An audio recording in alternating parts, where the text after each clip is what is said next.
Welcome to the Positive Change Methods podcast with me, Andy Smith. Each episode will bring you tips, practical change formats, and new perspectives to make your life and work better right now, drawn from Appreciative Inquiry and related approaches.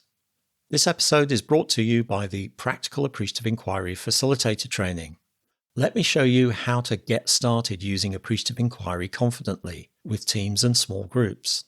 The next live online course starts soon. You can find the details and how to book your place at coachingleaders.co.uk. Okay, let's get started. Episode 21. How to use Appreciative Inquiry to engage people with technical or uninspiring topics. Many business processes, essential as they are, don't in themselves make the heart beat faster. How can we use Appreciative Inquiry to stimulate generative thinking about topics that are hard to engage with emotionally? Appreciative Inquiry is unrivaled in my experience as a way of engaging people in change.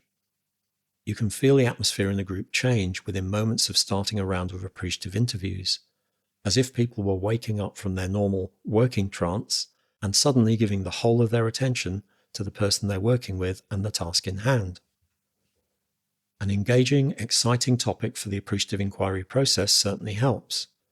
If people are inquiring into something that catches their imagination and that matters to them, it's going to be easy for them to engage with the process. But not all necessary changes are inherently exciting. How might we use Appreciative Inquiry in those cases? A few years back, I was facilitating an Appreciative Inquiry session at a women's prison around the topic of improving the prison's drug dispensing regime. The benefits of improvement would be substantial, as the dispensing process took several hours every day, time which the security staff and healthcare workers could certainly find other uses for. But the process itself, routine, repetitive, and mostly maintaining the prisoner's medication at current levels, rather than leading to any improvements in their health, was not an inspiring topic to contemplate. So, what to use as a topic for the initial appreciative interviews? As any AI facilitator knows, the appreciative interview is the heart of Appreciative Inquiry, building understanding between people with different roles, in this case healthcare and prison officers interviewing each other, and generating a positive, creative mindset from which to come up with improvements. So it's important to get it right. Very briefly, I thought of asking people to find out their interview partner's best experience of the current dispensing regime.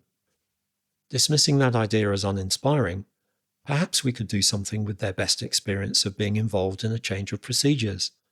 No, still too dull. What I ended up asking them to start with was their best experiences of working at the prison. Some amazing and inspiring stories emerged. How one officer had helped a prisoner get off heroin, and how another had helped a woman get her children back after she was released. 20 minutes later, the room was buzzing, and people had opened up to their interview partners. From this opening conversation about a quite general topic, the group was now in the right emotional state to make progress, and enough bridges had been built between the normally somewhat separate perspectives and priorities of healthcare and security staff that they could give their full attention to the specifics of what was working in the current regime, and come up with creative ideas about how it could be changed.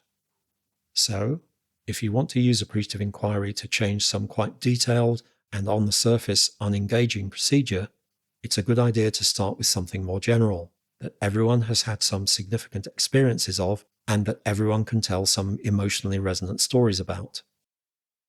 That pretty much wraps up the discovery stage.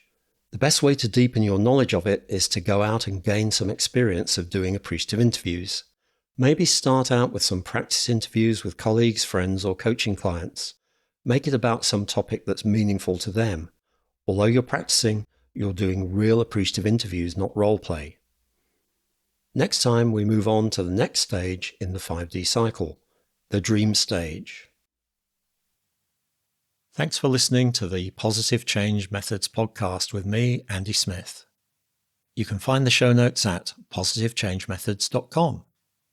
Please like and subscribe so you never miss an episode.